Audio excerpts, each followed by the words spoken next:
Hello everyone, welcome back. Um, yep. And today is gonna be another marathon day. I intend to get Rin's route done before the 4th of July, along with a particular ending that I want in Act 1. So I think I'm gonna record most of Rin's route today and tomorrow. So, let's just get this started. The next morning, like every second Monday morning until he says otherwise, I have an appointment with the nurse. They allow me to skip part of my first class in the morning, and I don't feel any shame in skipping the rest either. Rather than being thankful, I get to miss world his Rather than being thankful I get to miss world history, I instead feel dread when I think about these appointments. I wake up at the normal time anyway, and wash myself in the bathroom. I share with Kenji, tidying my sleep disheveled hair. I quickly get dressed and put my laundry in the basket. I pack up for the school day. I have all my homework done like usual, so I have a bit of free time now. There's no point in going to the morning class for 20 minutes before I'd have to get to the nurse's office. So I lie down on my bed and read a book until it's time to go. The door to the nurse's office is open, which is unusual. I enter while knocking to announce my arrival. Looking up from his computer screen, he motions me to take a seat with a friendly hello. Steam wafts up from a piping hot cup of coffee on his desk. It's probably not his first today. How we feeling on this wonderful morning, Hazao? I'm alright, I think. It was cold yesterday because of the rain, so I woke up feeling a bit groggy. You too, huh? Quite a few kids got caught without an umbrella. So we've been spending time handing out masks and curing sniffles. Alright, today it's test day. Give me your arm. I extend my left arm towards him, keeping my face expressionless. The nurse tries a rubber tourniquet around my bicep with a practiced movement and briskly goes about his business. I don't think anybody really likes getting stuck with needles, but at least I got over my distaste for them. I had to. Now I barely even twitch at the moment of truth. Once that's done, a blood pressure check follows. Then there are checklists and questionnaires to go through. The nurse nods and scribbles in my answers to the questions as I give them. Alright, let's have a listen now. I unbutton my shirt and put it neatly on the back of the chair I was using while he puts on his stethoscope. I know by heart the order of places where he's going to listen to my lungs and heartbeat. I adjust my breathing to be even and deep without even being asked.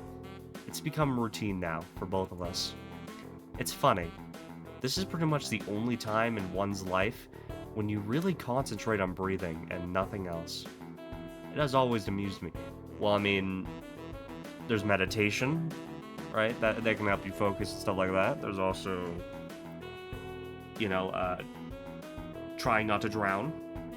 There's that. Anyway. The nurse lifts the cold steel stethoscope from my chest and places it a few inches lower, listening again.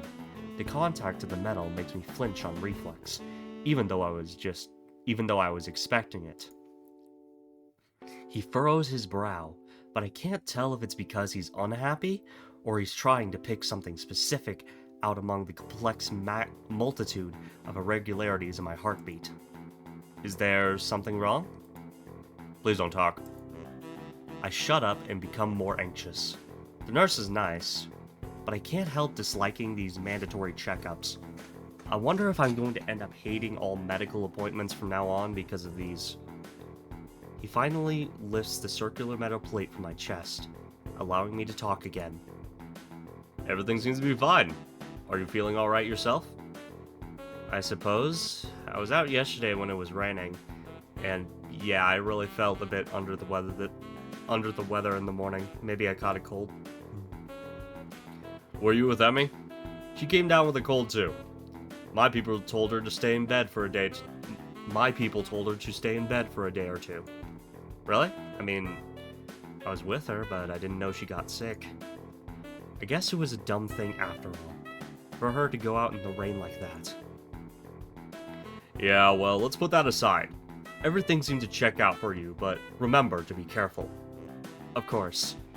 I really don't want to go back to the hospital. He catches something, maybe repressed terror, I don't know. In my voice, and he catches something, maybe repressed terror, I don't know, in my voice, and glances up from some papers he was looking at. Yeah, sorry, I was confused for a bit.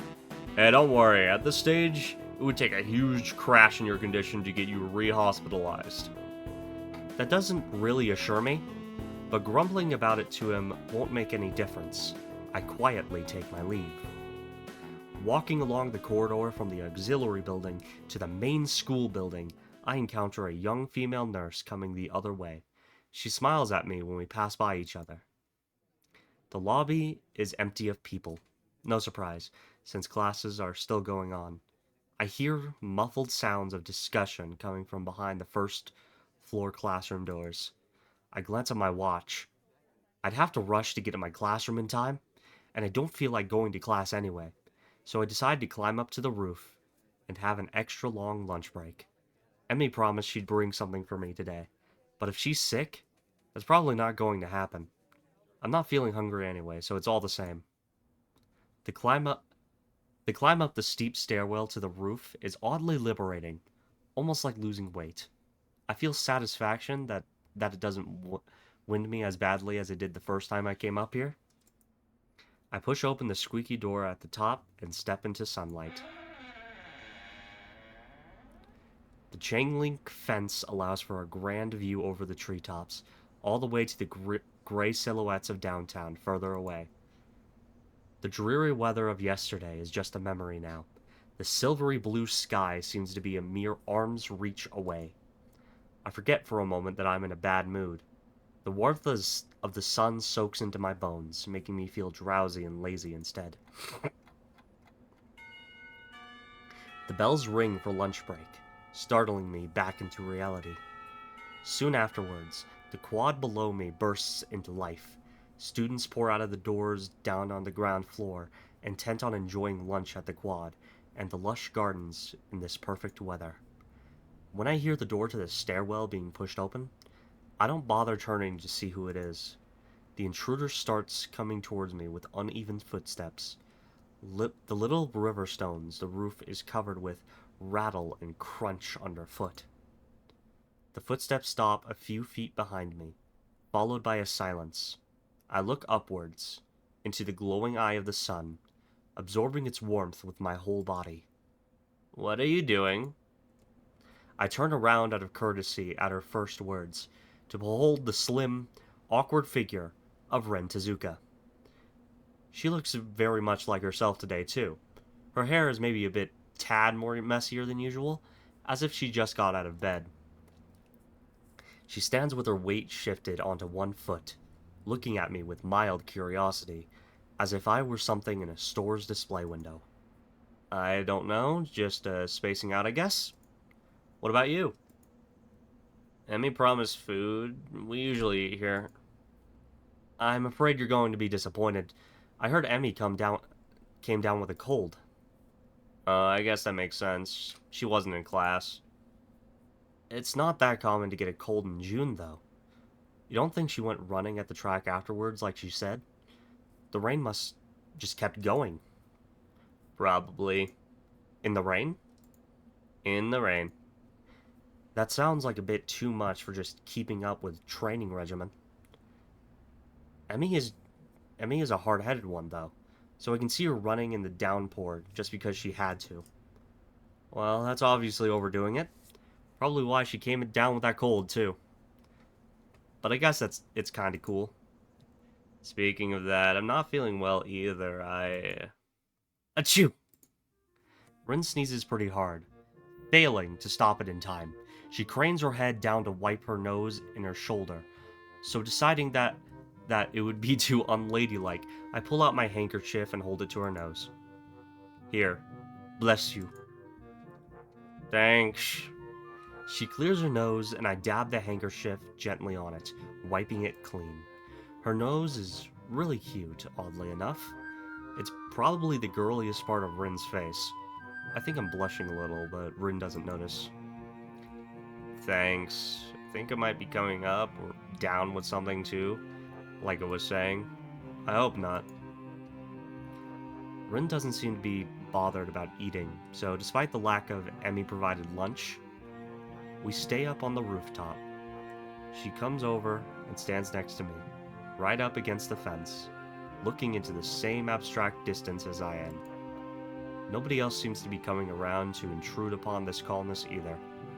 It's quiet and peaceful. What does one do on a lunch break if not eat? It turns out, between the two of us, we really don't know. Fortunately, passing time is an activity that manages itself just fine. Even though there's no conversation to fill the silence between the passing seconds, no pointless activities like cloud gazing to spend upon the minutes between now and then. Time marches on relentlessly. I keep checking the time on my watch, then I decide it's a dumb thing to do. Instead, I try to hold out for as long as possible before I check it again. Maybe I can hold out for 6 or 7 minutes. Rin remains silent, idly looking up at the cerulean expanse above us. I wonder why, more often than not, we don't speak much. She said that she doesn't like speaking because of her perceived difficulties with expressing herself properly. As for me, I think I just got sucked into the habit at the hospital, where I spent such a long stretch of time never really talking to anyone. Most of the time, I feel comfortable about this quiet moon. And even when I get the feeling that I have to break the silence, it's always so difficult to come up with something to talk about when it's with Ren. She and I are on such different wavelengths that nothing seems to be on common ground. What is it that you like about the sky so much? She turns to me, her eyes dark and serious. Sky is the only thing that is perfect. I know it. You could say I'm an expert on sky if you wanted. And I am, even if you didn't want to. A sky expert. It's always different, but it's always perfect also when it's different. I follow her gaze up into the boundless blue expanse, thinking of her words. Have you ever wanted to be something different? It wouldn't be so bad to be the sky. No, I mean someone else, someone different. To go to a normal school like everyone else, not have to worry about that stuff. What stuff? I try to find the right words for a moment, but can't manage to form a sentence that I'd be comfortable with actually using. Man, I don't really want to say it aloud. Try. I'm not good at mind reading. Jesus. Don't you ever want to not be disabled? She thinks about this, then shakes her head, frowning. That's a hard question. I don't know what to say. It's okay if you don't want to say anything. For some reason, I'm just so unsatisfied with who I am right now. I'm constantly thinking stuff like that. It's pretty hard to admit, but there it is. Yeah, I'm sorry, Hazal. I could have, made sure that you ran and you almost had a heart attack, but like you would be healthy. You'd be like on the road to being a scientist. It's my fault, Hazal. I'm sorry. Honestly, I feel relieved about finally saying it aloud to someone, even if it's just a Rin. But I think I want to be different sometimes. Thought about changing myself lately, but it's a bit scary, like walking backwards with your eyes closed.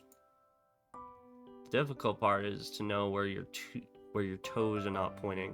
I mean, directions. Even if I don't do anything, I would never stay the same. It's like my old paintings. They are different than what I paint now because I'm different. But they are still my paintings, so there's something same. That's really strange. I am different every day, but I'm still me every day. Who am I then? It's a riddle. If you want it to be. I don't know the right answer, though. So you have to come up with it yourself. Well, it's the sky, isn't it? Going by your definition just now. I actually managed to surprise her by that. Maybe she had already forgotten about it. That's right, but I was thinking about myself when I said that. Very strange. Could be that I actually am the sky? I don't think that's possible. Your logic's a bit off somewhere. She looks down and shuts up. And I could see she's quickly going over the deduction mentally, seemingly unhappy with the result she finally arrives at. Yeah, maybe I'm not the sky. Would make sense. I have a hard time knowing what kind of person I am. You're not the only one. It's like my mind is in some other place than the rest of me. Underwater? Yeah, I wonder how it got there.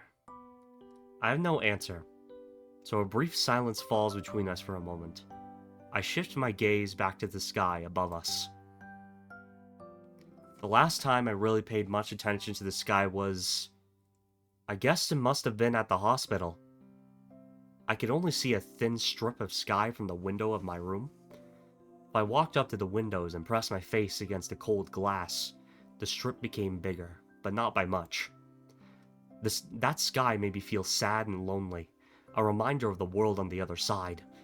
I wonder if there's another world beyond the sky. We just see it from up here on the school's roof as well. I can't stop comparing life at Yamaku to my hospitalization, but I really should. I'm not there anymore.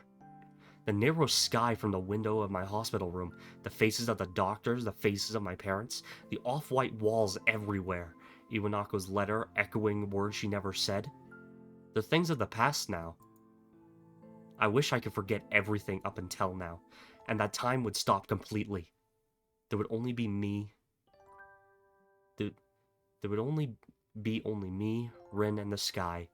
An eternal lunch break on this rooftop. Perfect. Unchanging. And forever. I'm not sure if I like or hate this school. I could have gone to a normal school if I wanted, but I chose to come here. Why? I just decided I would. Kind of like melon or plum jelly. Do you think it was a good idea? I mean, there are a lot of good things about this school, but I think there are a few bad things also. I know. I kind of collect people because they're interesting. People here really are amazing. Most of them, but not all. Some people can't take it. They hurt too much. It gets really bad sometimes. You know, they hurt. I wonder if you're like that too. I hope not. I don't like things like that. Hey, I'm not your case study. And I'm not going to give up and die or anything. Anyway, I meant more that this place is too distant from the real world. What's the real world? Everything out there. Real people with normal everyday lives that fit together like a puzzle. You don't think we aren't like that? Real people? Maybe we aren't. Well, no, we are. I just meant that it feels more like we're the leftover pieces. Rin thinks for a while, her almond-shaped eyes narrowing as she bites her lip a little bit, like a child. Is it hard to be disabled? Her question earns a dry chuckle from me. You tell me. You've been in this business a lot longer than I have. She thinks about that for another while. I don't really feel that disabled. I mean, I do pretty much everything differently, but it's not that hard. I can always just practice. I started to practice food things this year. I think I want to learn to cook in a real kitchen someday. Excuse me. That's admirable, but I don't think it's just a state of mind. Maybe not to you. Maybe not to you. I have no good counter to that, so I concede by falling silent. The situation is making me more and more confused. I know what I want, but I don't know how to reach it. Ren seems to believe she can simply will herself into the shape she thinks she needs to be, but can't decide whether she wants to be a bird or a butterfly. I think in the end, I'm not really happy with who I am either. But that doesn't mean I regret being who I am. That's the thing that's wrong with you, Hizao. I've only started to process that rather blunt statement before Rin suddenly hugs me. What are you doing? I've never been hugged by a girl with no arms before. To be honest, it doesn't really feel like a hug. The awkward way she presses her body against mine, and the lack of embracing arms make it feel like she fell on top of me. But the warmth of a real hug is still there. And that's how I recognize it for what it is. I'm hugging you, Hizao. I know that, but is it wrong? I thought this is what you're supposed to do. I'm not really used to this kind of thing. The first time Emmy hugged me, I got surprised and kicked her in the stomach. I can kick pretty hard, so she hasn't been hugging me an awful lot after that. It's not wrong, just... No, it's just me. Things are a bit hard for me for the time being. I can't seem to react properly to anything. Really? So it is hard being disabled after all. I guess she has me cornered there. I don't have the energy to start arguing against it, but I feel like I have to get something out. Well, No, it's not hard. I think it's just me overthinking things. I really wish I didn't feel so sorry for myself all the time. I wonder if I was always this fragile, or if I became this way after my incident. Nothing had ever truly shaken my world like that before, so there's no telling. Rin presses her cheek against me tightly. I can feel the warmth of her body close against me. Her body temperature feels really high, as if she had absorbed the sunlight into herself and is now sharing it with me. Or perhaps it's a natural state for her. It's the most comforting thing I've felt in a long, long time. Wow, your heartbeat really does sound weird. I mean, really does sound really weird. It's like a drunken percussion orchestra. Please don't say stuff like that. I get very uncomfortable. I laugh at her comment anyway. In an attempt to ease the tension, it sounds a little bit too forced. Man, I'm sorry I'm such a mess. It's okay. It's the best part of you. Hearing that doesn't make me happy. She breaks off the hug and settles down. An awkward silence falls upon us like a blanket. Me feeling embarrassed about myself and Rin trying to arrange her expression to something she likes. One last time, I glance upwards. This rooftop is really great. It's like I'm just a little bit closer to the sky. I know a better place, but we can't go there on lunch break.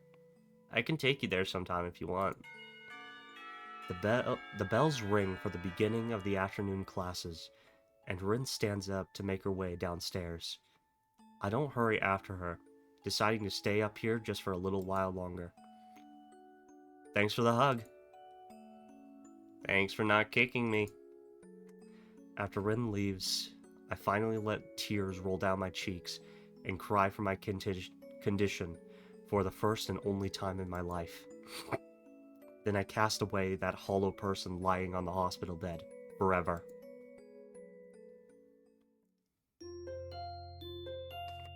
Damn.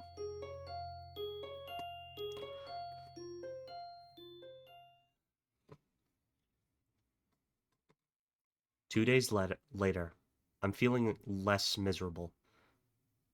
I even go for a long, brisk, healthy walk like the nurse recommended. Something which I had avoided and dodged with all sorts of excuses earlier. I feel active in class as well, delighting our science/homeroom teacher, Mr. Muto, with correct and promptly delivered answers. The break right now between the two morning classes is too short for any sort of meaningful activity, but too long to just spend it sitting in the classroom and doing nothing. Going out into the hallway isn't much better, but flexing my stiffened muscles is a better use of time than letting them get even stiffer by staying seated. The door to the neighboring classroom door opens, and the students of 3-4 emerge to further fill up the already semi-crowded hallway. It seems their teacher kept them in for a few extra minutes. Emmy is among them. She notices me, noticing her. which almost makes me look away on reflex. I don't, however, and Emmy smiles at me as she happily skips towards me past the other students. Emmy looks pretty energetic, showing no sign of illness whatsoever. It seems she's recovered from the cold. Hey, good morning. Nice to see you back on your feet. Feeling better now? She looks fine to me, but I still feel compelled to ask. Thanks. Yeah, I do. Just a cold, nothing serious. She laughs confidently, as if to emphasize her condition. I wonder for a moment, what would count as serious in Emmy's book? She seems to be eager to put that topic aside, though. Where are you going? Off to Rin's room to see if she's awake yet. Oh, she skipped the morning class? A sheepish smile emerges on Emmy's face, and she gets slightly flustered. Not exactly. It seems that she caught the cold I had. Sorry to hear that. Well, she was out in the rain on Sunday with us, after all. I saw her on Monday, and she was feeling a bit under the weather back then, too. Yeah, anyway, I'll ask the nurse for some cold medication to give her if she doesn't get better soon. She leaves for the girls' dorm. I want to go with her to wish Rin well. I want to tell her that I'm better now, too, but it doesn't feel appropriate. An unspecified feeling diverts my thoughts away. Somehow, I just can't summon the resolve to go in there. Is this what Iwanaka went through when she tried to tell me what she felt?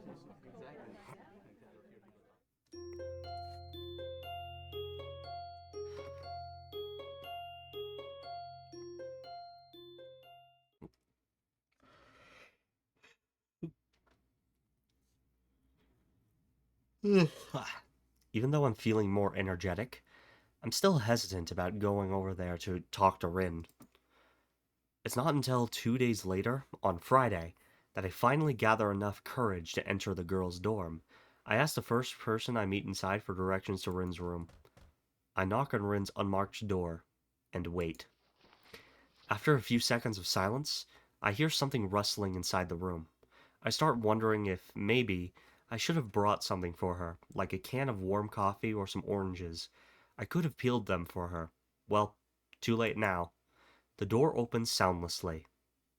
It was already unlocked, and I find myself staring at Rin, who stares back at me. She looks like she just got out of bed with her hair all messed up, and barely any clothes on. Hello? There's a strange, stupid-looking smile on Rin's face. I'm not exactly sure why. Rin smiles so rarely that it seems to be out of place every time, especially so now, given her partially undressed state. Said state makes me feel extremely conflicted about whether or not this is a good idea. Her cheeks are flushed rose red, contrasting with the milky pale complexion of a person who doesn't get enough sunlight. Her forehead looks sweaty, as though she might have a fever. Hi? Now what? I didn't plan anything further than this, and Rin is staring at me with those expectant eyes of hers again. Something about the situation gives me very strange vibes. Her eyes are even more vacant than usual, and she seems to have a hard time focusing them on anything. The lack of clothing is disturbing, but since she herself doesn't seem to be bothered, why should I be? I keep telling myself that. I thought I'd pay you a visit since you haven't been at the art club, and I wanted to talk with you and wish you well. Rin doesn't show any sign of recognizing what I just said, making me wonder if she actually understood my words, or if she even heard them. Maybe it's the fever making her groggy. She might have actually been asleep before I came over. Okay. She turns on her heel and withdraws from the door, walking back inside the small room. From the doorway, I can see her walk to her bed, and half fall down, half sit down on the messy pile of bed sheets. The open doorway seems to be more of an obstacle in my mind than the closed door was, but since Rin doesn't say anything else, I step through it, and into her room. Alright then. Rin is on her bed leaning against the wall, leaving the only chair in the room for me. She keeps quiet even after I sit down, so maybe she meant to invite me in, but just forgot to say so aloud. an implied invitation, as it were. Very exciting. Nobody has visited me before. The breaking of the silence draws my attention. From the room to its inhabitant, who currently seems to be in the middle of a very profound thought process. Actually, that was not true about visiting, but Emmy doesn't count even if she visits. She always pampers me too much. I think she's having too much fun. I haven't failed to notice that Rin doesn't have her shirt buttoned up, but I try to keep my eyes strictly locked on hers. It's rather evident that she's not a very body-conscious person. My own body, however, is quite conscious of hers right now. She came to wake me up at 7:30 today. Can you imagine that? She pauses for a while, and glances up at my dumbfounded face. On second thought, you probably can. It's not like that reverse rainbow fish I tried to imagine earlier. That was hard. Well, yes, that seems like a pretty normal time to wake up if you want to go to class in the morning. I'm trying to sound as reasonable as possible to counteract Rin's unreasonable annoyance. Told her to sod off. She gave me these meds and told me to take them. I follow her eyes to the night table and then to the pill bottle sitting on top of it. I pick it up and turn it around to look at the label so I can see what kind of medication Emmy brought. Active ingredient, codeine. You took all of these. No, yes. I've been eating some since there's so many of them seem to make this thing not so bad. Actually, I think I'm just feeling just fine. Her head lolls around and round, making it look like she's either trying to stretch her neck muscles or possibly pass out. She took several of these pills. Can that be safe? At least it's bound to have some side effects, which I'm afraid I am witnessing right now. I am feeling just fine. I am fine. Someone take this buzzing away from my head. I can't think straight. That annoyed expression returns to Rin's face. It's like so many of those insect things, or one really big insect thing, with lots of wings, very much color, and everything. Was aware of those? Oh, never mind, I remembered, it's butterflies. She smiles slightly at her last observation. The small pause in her monologue is not long enough for me to dare saying something that could potentially, but not likely, salvage this discussion. I love butterflies. They're the best animal. Did you see any on your way here? Azam. She utters my name as an afterthought, possibly to make clear that she is now addressing me instead of just speaking her mind to whoever might be listening. This odd situation has left me speechless more or less since the moment Rin first opened her mouth. Now that she herself doesn't seem to have anything else to add, silence fills the small room. It makes me glance around again in an attempt to find something to talk about. Rin's room is about as small as mine. The big window, which takes up most of the wall furthest from the door, opens to the east just like mine. It looks very normal, which strikes me as strange. I expected something more different. About a dozen paintings, most of them in Rin's signature abstract style, and a few art posters are taking up almost all of the available wall space. But that's just about the only difference between her room and mine. The room is not exactly as aesthetic, but it doesn't look like what I'd expected from a girl's room either. The faint smell of art, of paint and paper, is floating in the air. It's the same smell the art room has. Rin isn't too concerned about being tidy, it seems. Everything she owns seems to be arranged in various piles around her room. Your room looks nice. It's an empty sentence one uses to fill empty spaces in conversations, but my wits are failing me pretty hard right now. It is very nice. It is very nice you came to see me. It made you feel very, what's the word, you know, the one about things and stuff. Anyway, you came. Ren's rambling makes me remember that I actually came here for a reason.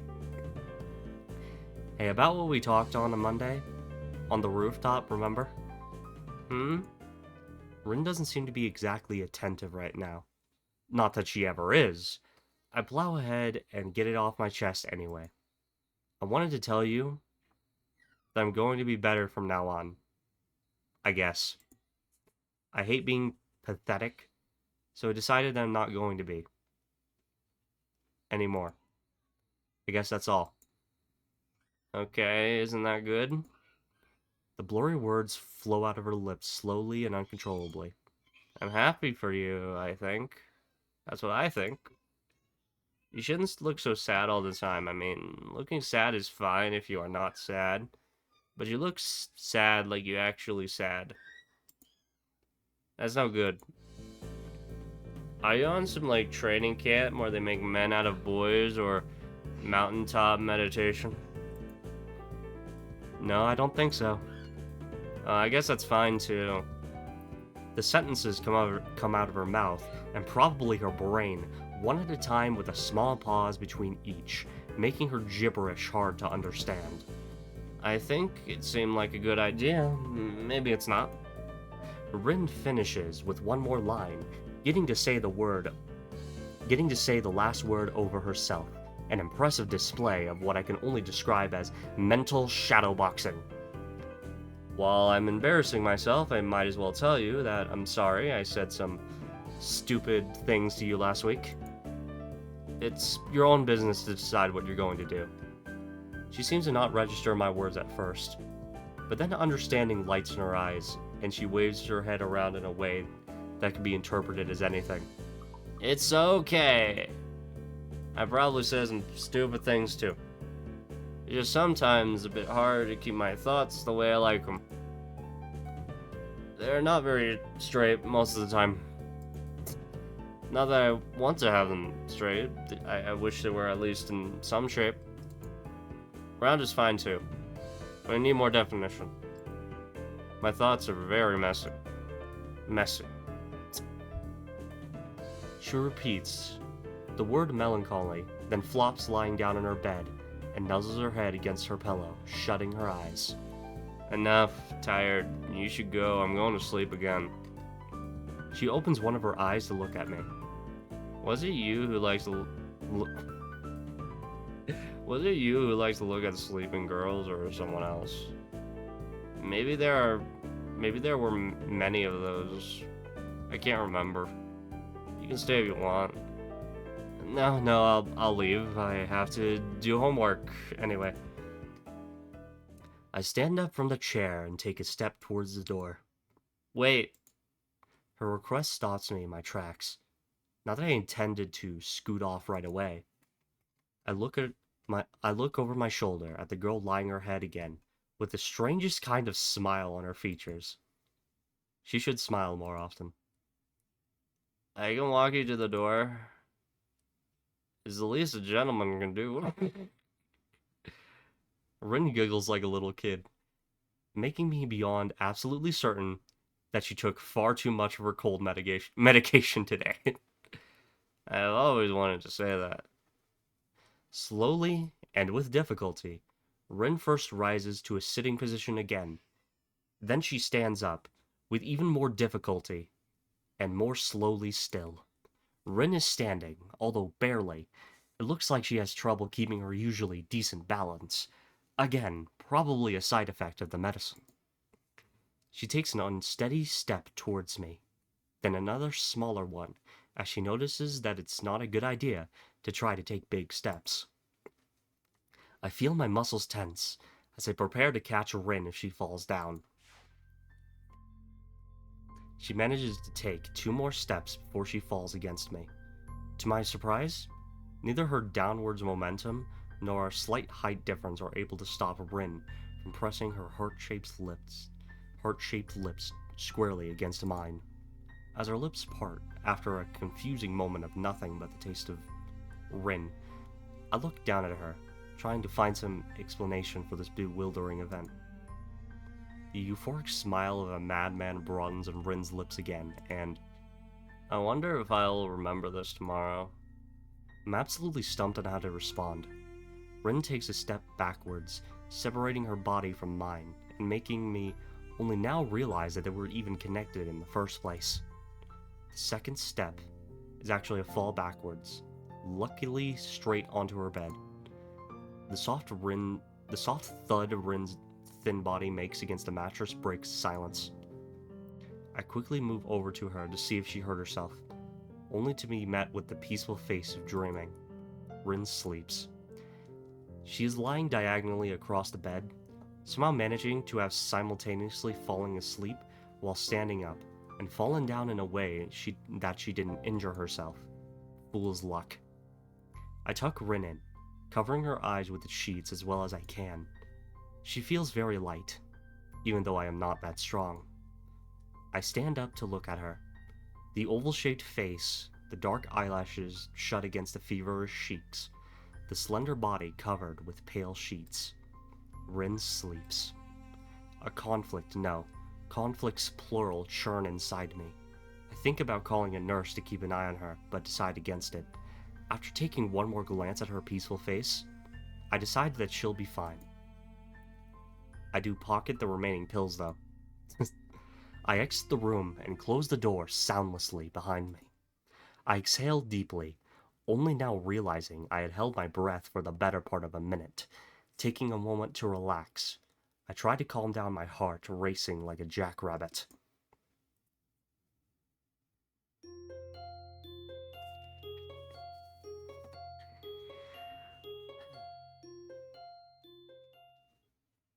I don't know, I'm thinking maybe I should continue until I have a choice or something, and then, yeah.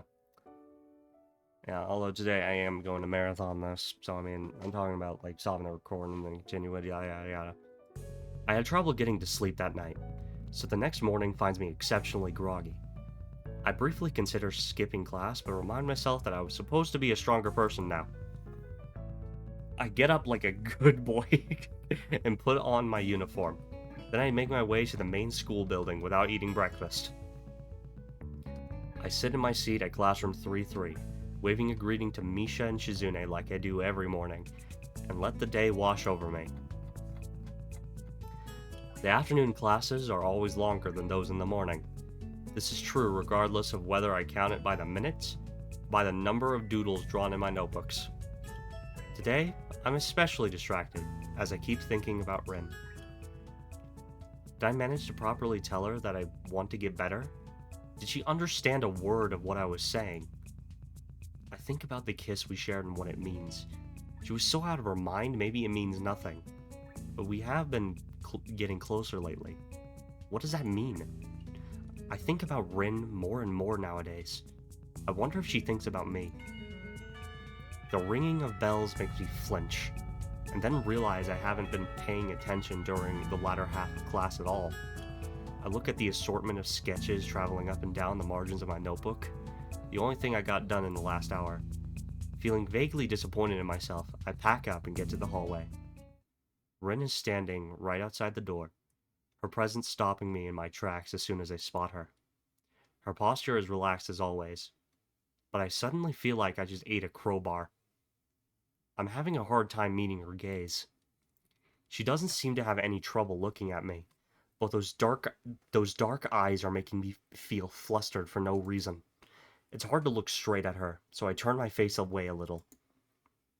I don't know what one should say in this kind of situation. Then again, I rarely know what to say to Rin in any given situation.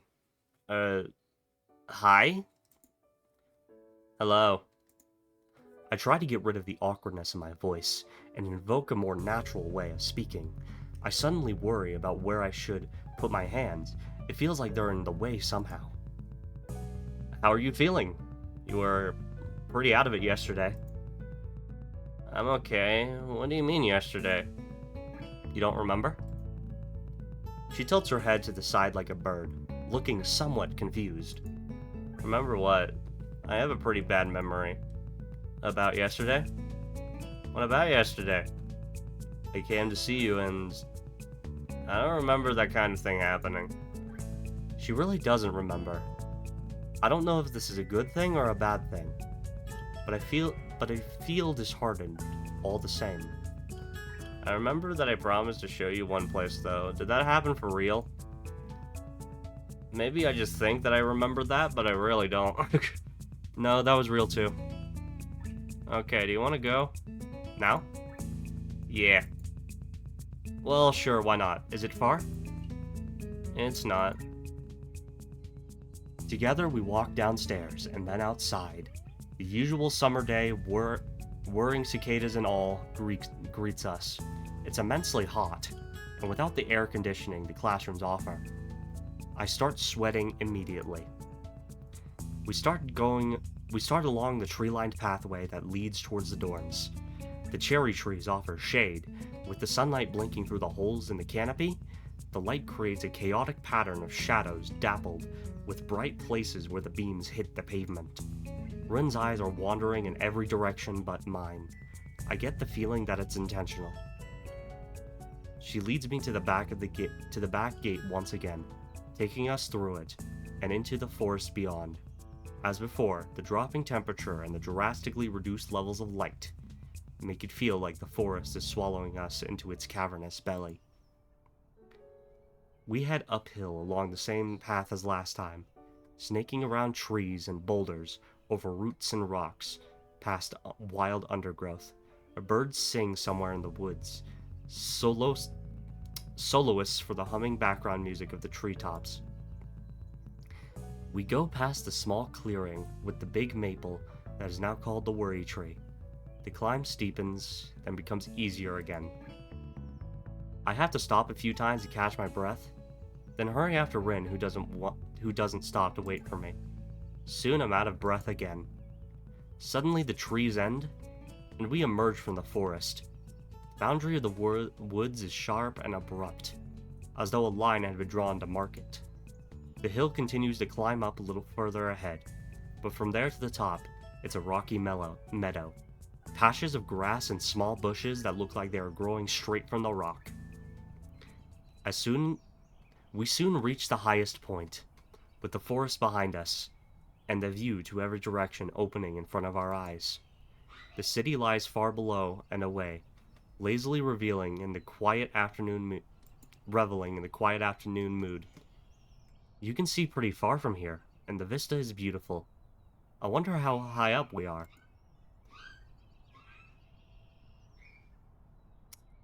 Sorry about that. I breathe the fresh air and feel my heart rate slowly going back down. I think I might have overdone it a bit. A higher pulse is dangerous for me. I'm feeling fine right now, though. The wind picks up, ruffling my hair, causing the trees below us to sway. It makes the grass undulate in waves as the breeze sweeps across the hilltop. Sun shines from the open skies upon us, few clouds passing by to shadow it. What was painful heat before is now gentle warmth. I take a good look around. The hilltop is pretty in the way nature often is, unplanned harmony found in the natural arrangement of things. The most striking feature is the abundance of small yellow flowers. They're literally everywhere in this small meadow. I can't help commenting on it. Wow, a lot of flowers. Yeah, do you know this kind? It will fly away. Yeah, dandelions. There are not as many of them at the school because they cut the grass so often. Nobody cuts grass up here. The fragile-looking flowers will soon turn white and fluffy like cotton, and the wind will carry their seeds away. I crouch down to look at one tiny yellow flower, silently basking in the sunlight. There is not a hint of white yet, so it's still waiting for its time to be fulfilled. I brush my fingers against the delicate yellow petals, feel the soft texture in my fingertips. It feels nostalgic somehow. I hear Rin approaching from behind and stand back up to face her. She has a weird look on her face. Something on your mind? I don't know, it's just... You look so sad all the time and become so upset so easily, and it makes me confused, and I don't really remember much about yesterday except you came to my room, and I think it might be because of me, so it's because of me, and I think I know why. It's because people don't really like talking to me, and you might be the same, and and that would be sad that people I'm talking to others, and then Emmy too is always that strange. I talk to strange things too. So I thought I tried to not say strange things to just make me more and new and strange and colorful, and that's not a word, but maybe you understand anyway, an odd thing. So if I want to say and it's say something, I don't really know how, and then the words are not the same, and at the thoughts because something goes wrong in the way out, and it's not like the thoughts are really the thing I should be saying. It's more like the idea of the thought or the feeling or the idea of the feeling, but it's not really any of those either because there's no word for it unless I invent a new one, which is not really useful. So I've been thinking of if doing things is better than saying so. Maybe because yesterday I took those pills and I was feeling a little strange, I might have done something that I shouldn't. Besides, I don't even know if it would be any better if I could just say the thought. There's no telepathy, and that's real telepathy, isn't there? I think I'd be terrible and useful at the same time, but right now I wouldn't mind because misunderstanding is so easy, but understanding is not, and I thought... I grasped her shoulder and squeezed hard to make her stop. I don't have the capability to take that all in at once. Rin shuts up instantly. Take a breath. I'm not upset. Why would I be? I'm just a little confused, but it's alright. I wonder if I was making a face she doesn't like again. I guess I've been thinking about yesterday all the time. Maybe I looked weird. I wish I had a mirror with me at all times. No, no need to get it all said at once. I'll listen even if you talk slower. It just came out. Sorry, I wanted to say something. I didn't mean that much. It's weird, isn't it? She looks at me with a surprisingly timid expression, one that I haven't seen before. I can't help but laugh a little. Yeah, it's weird. You are a pretty weird person, but there's nothing wrong with that. Thanks for being worried about me. But I'm going to get better. I told you that yesterday, but I guess you don't remember that either. I don't. I wonder what else I forgot. Hopefully nothing important like my own name. That'd be terrible. Well, you kissed me. I did? Yeah, you did. On the lips. I try to sound as matter of fact as I can, but I worry that I might be blushing again. Did you kick me? No, why would I do that? Then it's good, right? It's okay, right? I didn't forget my name. Yeah, it's okay. I wish I was more suave so that I could come up with a better follow-up to that, but nothing comes to mind. It's a good thing that Rin has more to say. It makes me feel relieved somehow. I think I should say sorry. I think I should say sorry. I'm really bad with people. Some things are hard to understand, like jellyfish. Do you understand jellyfish? I guess not. People are like jellyfish to me. I don't understand.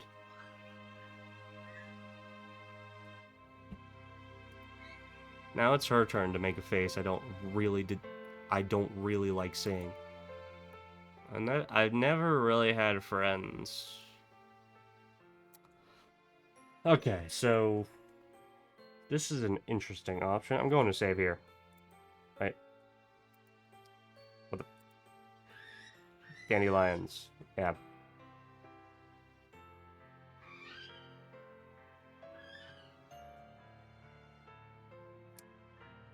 Alright, so basically, I think I'm going to take a break until they shut up or something. So, yeah, have a nice day. Thank you for watching. Actually, let's look in here. Let's see. So, yeah, I got most of the music. Gallery. Yeah, about how much longer do we have in Rin's route? That's the question. So, okay, I don't...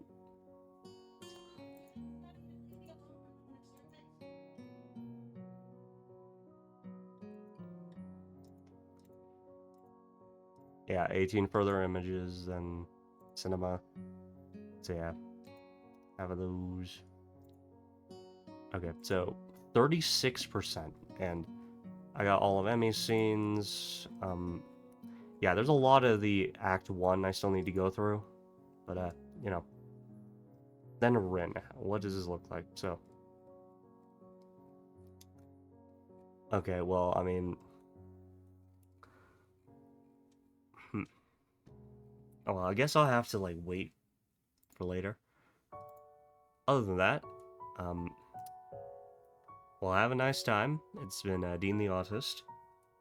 And I'm going to be playing this again when everything calms down over here, because you might have heard, but like a little girl was like screeching about something. So, yep. Anyways, goodbye. Thank you for watching.